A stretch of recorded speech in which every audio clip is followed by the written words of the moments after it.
இவர் பூத்துல இவருடைய பூத்துல பாத்தீங்கன்னா இவர் பூத்துல இவர் கவுன்சில் பூத்துல பாத்தீங்கன்னா இவர் வந்து 3வது இடம் வராரு. 257 பூத்துல பாத்தீங்கன்னா 3வது இடம் வராரு ஓட்டு.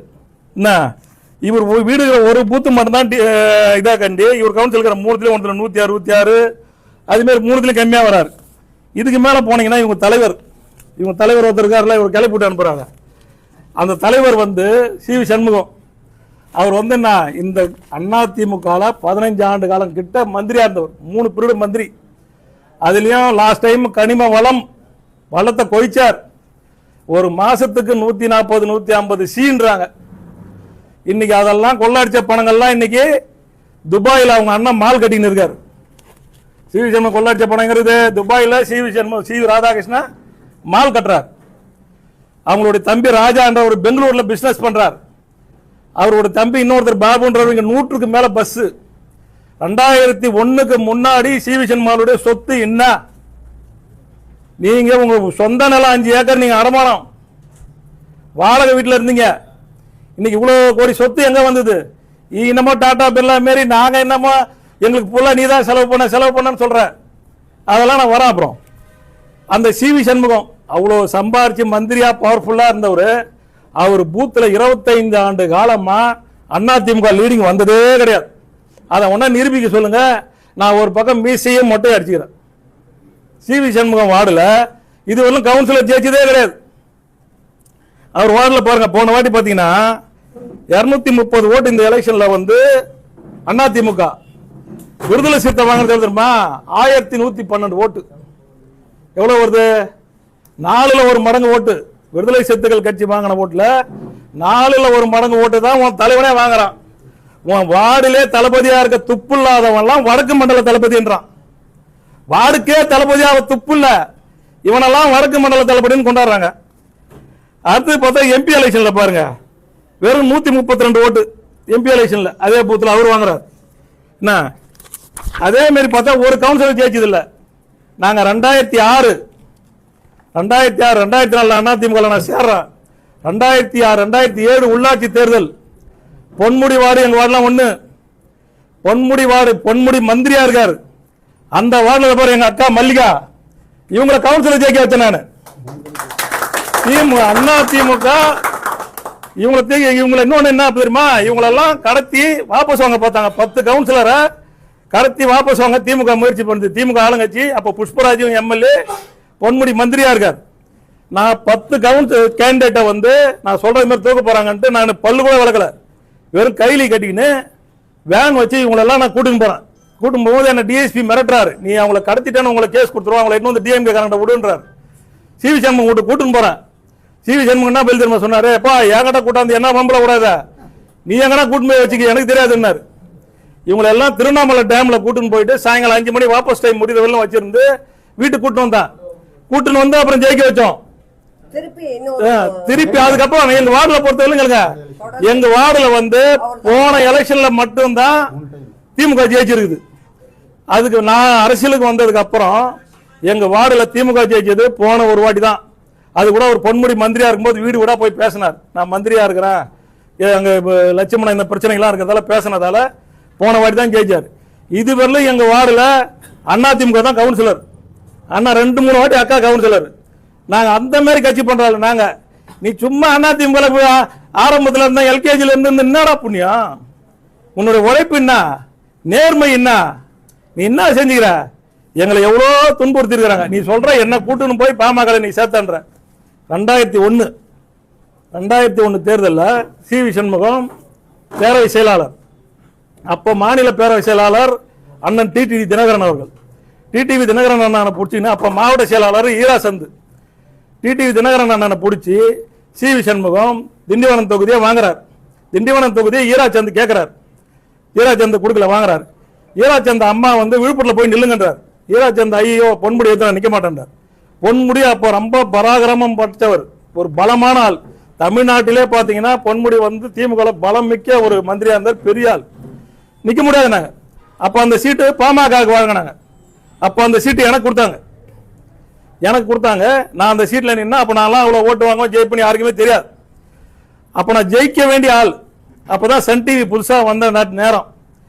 அப்போ வந்து பார்த்தீங்கன்னா நரையூர்ன்ற ஒரு ஊரில் வந்து ஆதி திராவிடர் மக்களும் வன்னியர் மக்களுக்கும் ஒன்றா இருக்கிற ஒரு பூத்து. அந்த பூத்தில் ஒரு பிரச்சனை வருது, அங்கே பொன்முடியால் பிரச்சனை ஏற்படுது. அவரை ஊர் மக்கள்லாம் கேரோ பண்ணி நிறுத்திட்டாங்க. நிறுத்தோடனே அப்போ எஸ்பி ரவின்றவர் அவர் எனக்கு ஃபோன் போட்டு என்னை கூப்பிட்றாரு, சார் நீங்கள் வாங்க, இங்கே ஒரே பிரச்சனை ஆகிடும் பொழுதுங்கிறார். அவர் கூட்டத்தின் பேரில் நான் போகிறேன். அப்போ எனக்கு பாதுகாப்பில் என் பின்னாடி ஒரு வாகனம் வருது. அவர் விஜய் விநாயகன் ஒருத்தர் இருந்தார், அவர் விஜயகாந்த் கட்சியில் கூட மாவட்டத்தில் இருந்தார். அவர் வாகனம் வருது. அவர் வாகனத்தில் அவங்க பாதுகாப்புக்காக ஏதோ தடி கடி அதை வச்சுருந்தாங்க. இதை வந்து அங்கே நாங்கள் போய் அவரை ரிலீஸ் பண்ணி விட்டோம், எல்லாம் முடிஞ்சுது. இந்த தடியில் இருந்ததெல்லாம் சன் டிவியில் எடுத்து அவங்க ஒரு நியூஸ் போட்டாங்க. அப்போ இதுமாரி ஊர் கலவரமாகுது, ஆதி திராவிட மக்களை ஓட்டு போட தடுக்கிறாங்க போகிறாங்கன்னு பிரச்சனை வந்த உடனே இதை பரப்பி என்ன பண்ணுறாங்க, வளனூருக்கு அந்தாண்டு இருக்கிற இடங்கள்லாம் போயிட்டு இதுமாரி பசுபதி ஆளுங்க வந்து இந்த மக்களை ஓட்டு போடாமல் தடுக்கிறாங்கன்ற ஒரு வதந்தியை பரப்பி நிறைய இடத்துல குத்தி போடுறாங்க. அது இல்லாமல் கத்திரிக்கான்னு ஒரு சிம்பிள் போடுறாங்க. மாம்பழம் சின்னத்தில் நான் நிற்கிறேன் பாமக வேட்பாளர் போட்டு நான் வெறும் 1700 வாக்கு வித்தியாசத்தில் நான் வெற்றி வாய்ப்பு எடுக்கிறேன். அப்போ நான் வெற்றி வாய்ப்பை இழந்த உடனே அம்மா பேசுகிறாங்க, என்னப்பா யார் பசுபதினு ஒரு ஆள், நீங்கள் வந்து இன்னும் இவ்வளோ ஷார்ட்டில் போய் இதாகிட்டு இருக்காங்க அப்படின்னு. அப்போ தான் என் ஜாதகத்தை எடுக்கிறாங்க, என்னை பற்றி விசாரிக்கிறாங்க. விசாரித்த உடனே அம்மா அங்கே தலைமைக்கு கட்டளை போடுறாங்க, நமக்கு விழுப்புரத்தில் ஸ்ட்ராங்கான ஆள் கிடையாது. அப்போ பாமக வந்து அந்த டைம் அதிமுகலேருந்து உடனே 6 மாதத்தில் திமுக கூட வந்து அலைன்ஸுக்கு போகுது. போன உடனே அப்போ ஜவஹர்ன்ற ஐஏஎஸ் அதிகாரி இருக்கார், இன்னொரு வெங்கட்ராமன்லாம் இருக்கார், அவங்களுக்கு சட்டை தருவாங்க. அப்போ அம்மா வந்து என்னை வந்து எப்படியாவது கொண்டாடணும்னு அம்மா முடிவு பண்ணுறாங்க. அந்த ஒரு காலகட்டத்தில் அப்போ நான் எங்கள் மேலே வந்து பொன்முடி வந்து அவர் எதிர்த்து நாங்கள் அரசியல் பண்ணும்போதெல்லாம் என் மேலே 27 வழக்குகள் போட்டார். நாங்கள் தான் அவர் கூட போராட்டி சண்டை போட்டுன்னு இருப்போம். அந்த நேரத்தில் பார்த்தீங்கன்னா அம்மா சொன்னாங்கன்னு என்கிட்ட ஒரு இன்ஸ்பெக்டர் வந்து என்கிட்ட பேசுகிறார், சார் உங்கள் மேலே வந்து அரசியல் கேஸ் தான் எல்லாம் 27 வழக்குகள் இருக்குது, உங்களை குண்டாஸில் போட சொல்கிறாங்க, நீங்கள் போய் அங்கே பாருங்கள் இங்கே பாருங்க. நாங்கள் எங்கேயும் போக மாட்டோம்னு போகவே இல்லை. 2004 நாடாளுமன்ற தேர்தல் வந்தது, நாங்கள் வாய்ப்பு கேட்டோம். அந்த தேர்தலுக்கான வேட்பாளர் அறிவிக்கிற கூட்டம் சென்னையில் நடக்குது. சென்னையில் நான் அங்கே இருக்கிறேன். நான் அங்கே இருந்தவுடனே எனக்கு சீட்டு இல்லைன்னு தெரியுது. தெரிஞ்ச உடனே அப்போ சில ஊடகங்கள் அதிமுகவுக்கு சப்போர்ட்டாக இருந்த சில ஊடகங்கள் அப்போ சில பேர் கொஞ்சம் பேர்லாம் என்ன பண்ணாங்க, அப்போ என்ன பண்ணுறாங்க, அப்போ அங்கே கொதிப்பாக இருந்த இளைஞர்களை வந்து தூண்டி விடுறாங்க. ஊடகங்கள் தூண்ட விட்டு நீங்கள் பேனர் வைக்கிங்க, அவர் போட்டாவை அடிங்க, நாங்கள் எடுத்து போடுறோன்னொன்னே அந்த பேச்சை கேட்டுன்னு அங்கே இருக்கிற தொண்டர்கள்லாம் சில பேர், அதாவது என்னுடைய நலம் விரும்பியாக இருந்திருக்கலாம், அவங்களாம் செஞ்ச தவறு, அவங்க வந்து ஐயாவினுடைய படத்தை வந்து கிழிச்சதோ அடித்ததோ இந்த தகராறு நடக்குது எனக்கு தெரியாது. என்னுடைய ஃபோனு சுவிட்ச் ஆஃப் ஆகிடுச்சு, தெரியாது. நான் உடனே வீட்டுக்கு வந்துட்டேன். வீட்டுக்கு வந்த உடனே எனக்கு வந்து தொடர்பு கொண்டு அவர் குரு அண்ணன் பேசுகிறாரு, நிறைய பேர் பேசுகிறாங்க. அப்போ எனக்கு தெரியாதுண்ணா அப்படின்னு சொல்கிறேன். காலையில் எனக்கு அதேமாரி ஐயாவே எனக்கு ஃபோன் பண்ணுறாரு. ஃபோன் பண்ணும்போது அப்போது எனக்கு ஃபோன் சுவிட்ச் ஆஃப் பண்ணி இந்த லேண்ட்லைன் ஃபோன் பண்ணுறாரு.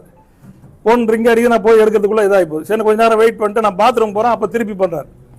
அப்போ உடனே நான் திருப்பி வந்து அவருக்கு பண்ணுறேன். அதுமாரி மிஸ் ஆனது எங்களுக்குள்ளே நான் பண்ணும்போது அவ்வளோ அவங்களுக்கு கோபம் வருது ஒரு மாதிரி.